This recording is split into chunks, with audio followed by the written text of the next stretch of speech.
अस्सलामुअलैकुम दोस्तों, कल रात पाकिस्तानी टीम को शिकस्त हुई, जिसके बाद ना तो मेरा वीडियो बनाने का दिल था और यकीनन ना ही आपका देखने का दिल होगा।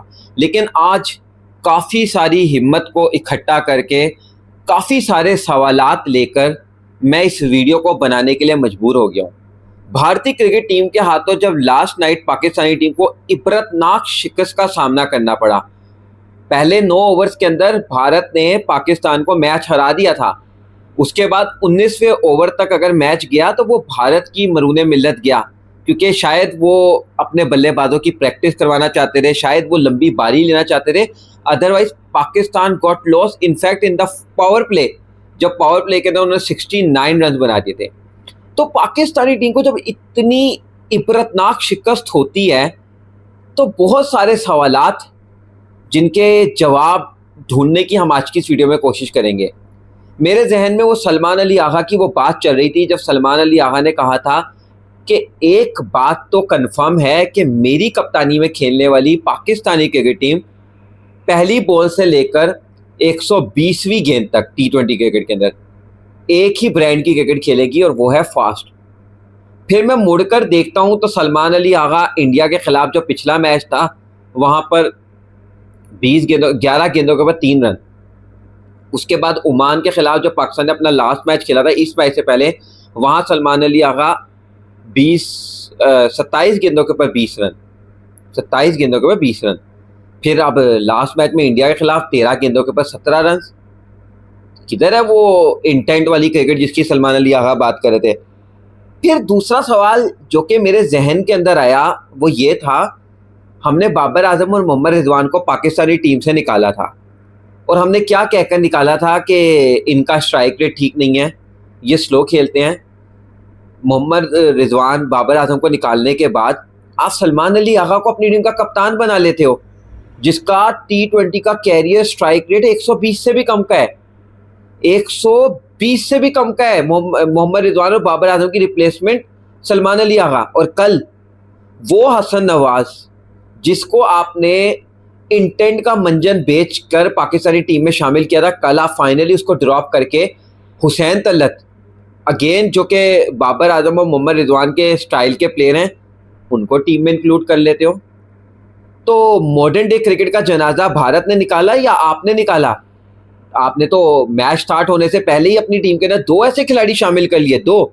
और with all due respect, Fakhar Zaman one day cricket में लामहदूद उनकी परफॉर्मेंसेज हैं, but in T20 cricket for me one of the most high rated over rated cricketer, one of the most over rated cricketers in T20 cricket, that is Fakhar Zaman.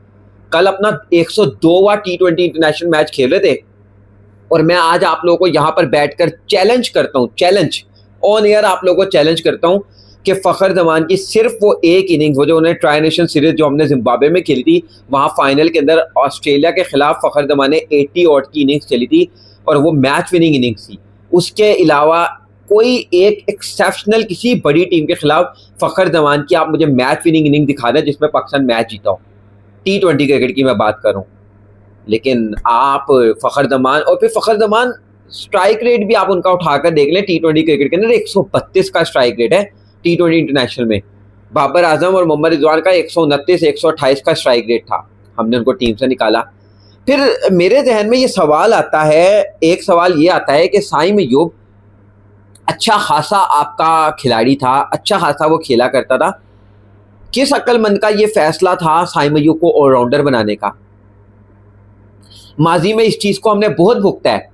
मैं ये मानता हूँ कि Mohammad Hafeez was a fantastic bowler in later part of his career, लेकिन मोहम्मद हफीज़ को जब हमने allrounder बनाया था ना, तो इस चीज़ को हमने भुगता भी बहुत था कि जब मोहम्मद हफीज़ बल्ले से नहीं चलता था तो वो बॉलर बन जाता था, और जब वो बॉल से नहीं चलता था तो वो बल्लेबाज बन जाता था। और ये चीज़ हमने शाहिद अफरीदी के ऊपर भी बहुत ज़्यादा भुगती है। माजरत के साथ ही वॉज ओवर सुपरस्टार, लेकिन लाला का भी यही वाला काम था। आप लोगों को लाला की स्टेटमेंट भी याद होगी, जब लाला बल्ले से नहीं कर सके थे तो लाला ने स्टेटमेंट दे दी थी कि मैं तो हूँ ही बॉलर इस टीम के अंदर।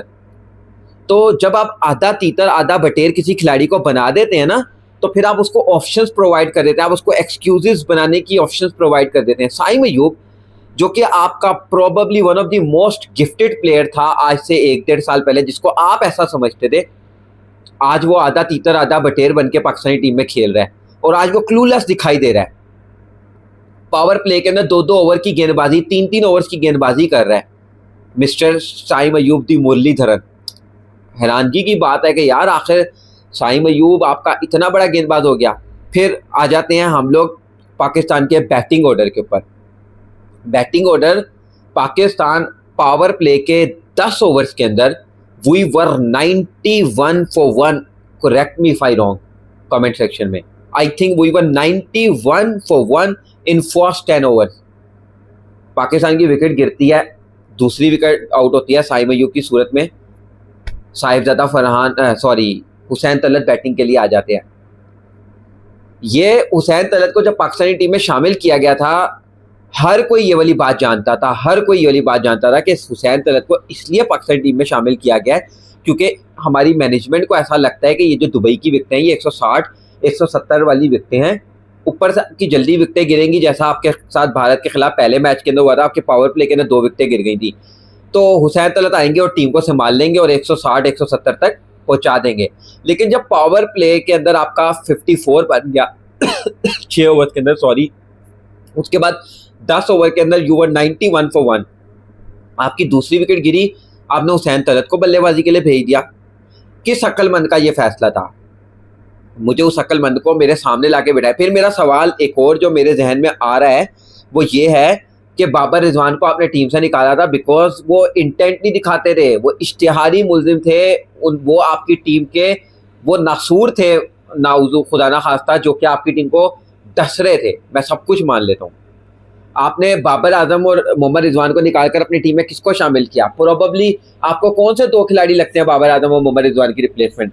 अगर आप मेरे से पूछेंगे या तो साहिबजादा फरहान है बाबर आजम की रिप्लेसमेंट, या फिर हसन नवाज है बाबर आजम की रिप्लेसमेंट, और मोहम्मद रिजवान की रिप्लेसमेंट तो ऑब्वियसली मोहम्मद हारिस है। ठीक है, अब हसन नवाज अगर बाबर आजम की रिप्लेसमेंट था तो वो कल क्यों नहीं खेला? मतलब आप बाबर आजम को भी नहीं लेके गए और बाबर आजम की जगह जो आपने इंटेंट का मंजन बेचा था जिस खिलाड़ी के ऊपर, उसको भी नहीं कल का मैच खिलाया। फिर मोहम्मद हारिस, मोहम्मद रिजवान को आपने टीम से निकाला क्योंकि आपको एक फास्ट खेलने वाला विकेट कीपर बल्लेबाज चाहिए था, तो आप मोहम्मद हारिस को बल्लेबाजी के लिए नहीं भेजते। मतलब मैं कप्तान साहब से ये सवाल पूछता हूँ कि कप्तान साहब, आप एक मैच में, पिछले 2 मैचेस के अंदर, एक मैच में आप 27 गेंदों के बाद 20 बना के गए हो, एक मैच के अंदर आप 11 गेंदों के बाद 3 बना के गए हो, और फिर कल आप बल्ला उठाकर बैटिंग करने के लिए आ गए। आपने पिछले 2 मैचेस के अंदर आखिर ऐसा क्या उखाड़ा था जो आप कल बल्ला लेकर आ गए और 13 गेंदों के बाद 17 रनों की इनिंग्स खेल कर गए उस लम्हे के ऊपर जहां पर फ़हीम अशरफ आकर 8 गेंदों के बाद 20 रन बना गए। अगर फ़हीम अशरफ 8 गेंदों के बाद 20 बना सकता है तो क्या आपका कप्तान 13 गेंदों के बाद 30 नहीं बना सकता था? बना सकता था, लेकिन आपको उसके लिए कैपेबल भी होना चाहिए। बात ये होती है कि जब आपकी टीम के अंदर सिलेक्शन मेरिट के ऊपर होती है तो परफॉर्मेंस भी मेरिट के ऊपर आती है। आपकी टीम के अंदर एक खिलाड़ी है जो इस वक्त मेरिट के ऊपर सिलेक्ट हुआ है, एक खिलाड़ी है जो कि ट्रूली डिजर्विंग लड़का है, और वो खिलाड़ी है जिसको आज से 4 महीने पहले आप अपनी टीम के अंदर रखने के काबिल नहीं समझते थे। वो लगातार डोमेस्टिक में रन बना रहा था, मैं इस चैनल के ऊपर बैठकर उसके लिए बारहा बातें कर रहा था, और वो है साहिबजादा फरहान। उसने डोमेस्टिक आपके T20 फॉर्मेट के अंदर 3 सेंचुरियां लगाई, 3 सेंचुरियां। पाकिस्तान सुपर लीग के लिए टीम सेलेक्ट होती है, एक टीम उसको पिक नहीं करती, एक टीम वेरी लास्ट मोमेंट के ऊपर जो है इस्लामाबाद यूनाइटेड एक रिप्लेसमेंट के तौर पर हुसैन तलत को पिक करती है, रिप्लेसमेंट के तौर पर, और हुसैन तलत वहां भी सेंचुरी बनाते हैं इस्लामाबाद यूनाइटेड के लिए पाकिस्तान सुपर लीग के अंदर। और 1 साल के अंदर 4 सेंचुरीज बनाने वाला लड़का जब आपकी टीम में खिड़की तोड़, दरवाजा तोड़ एंट्री करता है, तो आज आप अपनी एशिया कप जर्नी को उठाकर देख लें। 4 मैचेस खेले आपने अभी तक, 4 मैचेस, और इन 4 मैचेस के अंदर अगर आपका कोई बल्लेबाज जो कि कॉन्फिडेंट दिखाई दे रहा है, कॉन्फिडेंट, तो वो है साहिबजादा फरहान। एक मेरिट के ऊपर सिलेक्शन। मैं ये नहीं कह रहा कि फखर जमान मेरिट के ऊपर सिलेक्शन नहीं है, Fakhar Zaman is selected on merit, लेकिन Fakhar Zaman is your senior cricketer. I am talking about the newly included cricketer. Mohammad Haris merit के ऊपर सिलेक्ट हुआ है इस टीम के अंदर। साइम अयूब, क्या परफॉर्मेंस है साइम अयूब की T20 फॉर्मेट के अंदर? साइम अयूब की क्या परफॉर्मेंस है? मेरा आज ये सवाल है। मेरा आज ये सब लोगों से सवाल है, आप मिस इंटरप्रिटेट करते हो, आप चीज़ों को मिसलीड करते हो। आपका जो खिलाड़ी वनडे का परफॉर्मर होता है आप उसको T20 में डालते हो, आपका जो खिलाड़ी वनडे का परफॉर्मेंस होता है आप उसको टेस्ट में डाल देते हो। आप जजमेंट नहीं कर पाते कि कौन सा खिलाड़ी कहाँ पर परफॉर्म कर रहा है और उसको कहाँ पर लेकर आना है। क्या परफॉर्मेंसेज हैं हसन नवाज की अब, वो हालांकि हसन नवाज के मैं खिलाफ नहीं हूँ, टू बी वेरी ऑनेस्ट, मैं कल हसन नवाज को ड्रॉप करने के हक में नहीं था, क्योंकि प्रोबेबली आपने उसको मुश्किल विकेटों के ऊपर मैचेस खिलाते गए। शारजा की विकेटें मुश्किल थी, वहां आपने उसको खिलाया, यहाँ की विकेटें मुश्किल थी, वहां आपने खिलाया। कल की wicket probably the best wicket in this Asia cup when you talk about Dubai. Abu Dhabi की विकेटें अच्छी हैं जहां पर आपने कल श्रीलंका का मुकाबला भी करना है, लेकिन दुबई की विकेटें अब से पहले बल्लेबाजी को उस तरह सपोर्ट नहीं कर रही थी, तो वहां आपने हसन नवाज को बाहर बिठा दिया, शाबाश है। और फिर आप अपनी टीम के अंदर इस तरह की सिलेक्शन करने के बाद आप ये होप करते हो कि आप जीतोगे। फिर मेरा एक और सवाल है, ये बड़ा इंपॉर्टेंट सवाल है विवस, बहुत इंपॉर्टेंट सवाल है, आप इसके बारे में सोचिएगा जरूर। आप कहते हो कि बाबर आजम और मोहम्मद रिजवान ने आपको 5 आईसीसी इवेंट हरवाए हैं। जो लोग ये बात करते हैं वो क्या कहते हैं, 2021 का T20 वर्ल्ड कप जहां पाकिस्तान अनबीटन रहता हुआ सेमीफाइनल तक गया था, 2022 का T20 वर्ल्ड कप जहां पाकिस्तान ने फाइनल खेला था, 2023 का ODI वर्ल्ड कप जहां पाकिस्तान पहले राउंड से बाहर हुआ था, 2024 का T20 वर्ल्ड कप जहां अगेन पाकिस्तान पहले राउंड से बाहर हुआ था, और 2025 की चैंपियंस ट्रॉफी। ये 5 इवेंट्स जो बाबर रिजवान के ऊपर बार करते हैं, वो ये कहते हैं कि बाबर रिजवान की वजह से हम हारे हैं। मेरा ये सवाल है, बाबर रिजवान तो आज आपकी टीम से बाहर हैं, क्या कभी आपने ये सोचकर देखा कि यार आप अपने खिलाड़ियों को तो ब्लेम करते रहते हो, क्या कभी आपने ये सोच के नहीं देखा कि हमेशा मसला आपके खिलाड़ियों के अंदर ही है या आपके बोर्ड के अंदर भी कोई मसला है? फिर दूसरा सवाल इससे भी ज़्यादा इंपॉर्टेंट है, बाबर रिजवान की वजह से आप ये 5 आईसीसी इवेंट हारे हो, शाहीन अफरीदी और हारिस रऊफ का कोई कसूर नहीं है। सवाल है, it's just a question. I am a big fan of Shaheen Shah Afridi, लेकिन मेरा सवाल है कि आप अगर 5 आईसीसी इवेंट बाबर रिजवान को दिए आपने, तो ये 5 आईसीसी इवेंट क्या आपने हारिस रऊफ को और शाहीन शाह अफरीदी को नहीं दिए? दिए हैं, लेकिन इनकी परफॉर्मेंसेस क्या हैं? फिर मेरा सवाल दोबारा से वही आएगा कि कुछ लोग ऑफेंड हो जाएंगे क्योंकि फ़खर ज़मान की फ़ैन बेस बहुत बड़ी है, मैं बहुत बड़ा फ़ैन हूँ फ़खर ज़मान का, और वो दिल गुर्दे के साथ खेलता है, वो जी मार कर खेलता है पाकिस्तान के लिए, जोर लगाकर खेलता है। लेकिन फ़खर ज़मान किस मेरिट पर आपकी T20 टीम में रहते हैं? क्या परफॉर्मेंसेज है फ़खर ज़मान की? मुझे नहीं वो परफॉर्मेंसेज नज़र आती उनकी T20 फॉर्मेट में। यार एक बंदा 102 T20 इंटरनेशनल आपके लिए खेल गया, और मैं आज ऑन रिकॉर्ड ये दावा कर रहा हूँ कि वो एक मैच ट्राई नेशन सीरीज़ का, वो जिम्बाब्वे के अंदर फाइनल ऑस्ट्रेलिया के खिलाफ जहां उन्होंने आई थिंक 84 या 87 रनों की इनिंग्स खेली थी, पाकिस्तान मैच जीता था।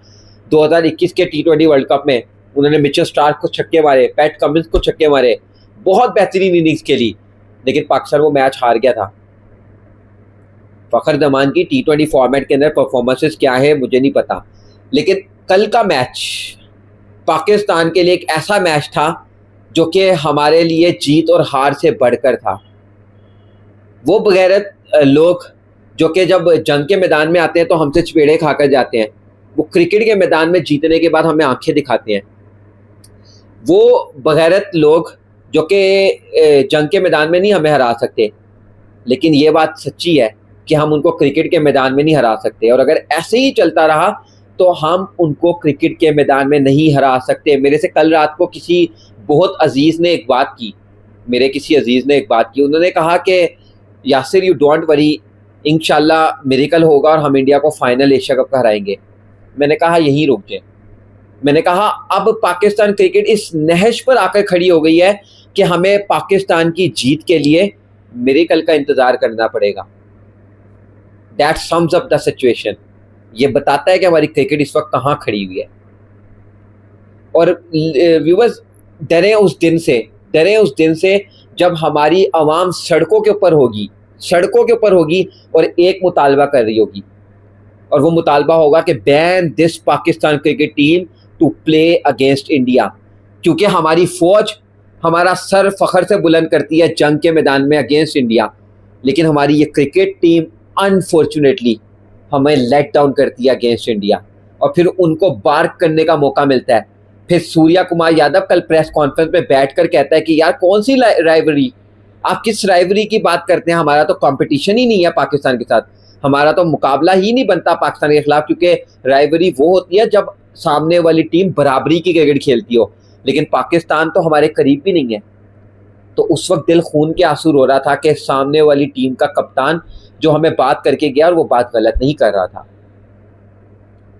वो बात गलत नहीं कर रहा था, क्योंकि हकीकत तो यही है ना कि कौन सी राइवरी, हम लोग we are not the rivals of India, क्योंकि जो राइवल्स होते हैं वो दिल गुर्दे के साथ खेलते हैं, वो हर रोज नहीं हारते अनफॉर्चुनेटली। और हम इस एशिया कप के अंदर 2 मैचेस भारत से हारे हैं और दोनों वन साइडेड हारे हैं। अगर कल वाला मैच किसी को लगता है ना कि हम 19वें ओवर में जाकर 7 बॉल पहले भारत ने रन चेस किया और हमने अच्छा टोटल बोर्ड पर लगा दिया था, तो आपकी खुशफहमी आपको मुबारक। मैं इस खुशफहमी में नहीं रहना चाहता। मैं ये मानता हूँ कि पाकिस्तान पहले 6 ओवर्स के अंदर इंडिया की बैटिंग के अंदर मैच हार चुका था when they were 69 for none in first 6 over. At that situation match Pakistan हार चुका था। अनफॉर्चुनेटली व्यूअर्स, रात को मैं हिम्मत नहीं इकट्ठी कर सका, मैंने नई वीडियो बनाई, लेकिन अब मैंने आप लोगों से बात करूँ, कल पाकिस्तान का मुकाबला श्रीलंका एशिया कप का बड़ा मुकाबला है। पाकिस्तान को अब अगर एशिया कप का फाइनल खेलना है तो सिंपल है, बिल्कुल सिंपल इक्वेजन है, वो ये है कि Pakistan must beat Sri Lanka and Bangladesh, then we definitely face against India in the final of Asia Cup. But उसके बाद क्या होगा, only time will tell. Video को लाइक करिएगा, चैनल को सब्सक्राइब के बेल आइकन को लाजमी करिएगा। मुलाकात करते हैं नेक्स्ट वीडियो में, तब तक के लिए अल्लाह हाफिज़।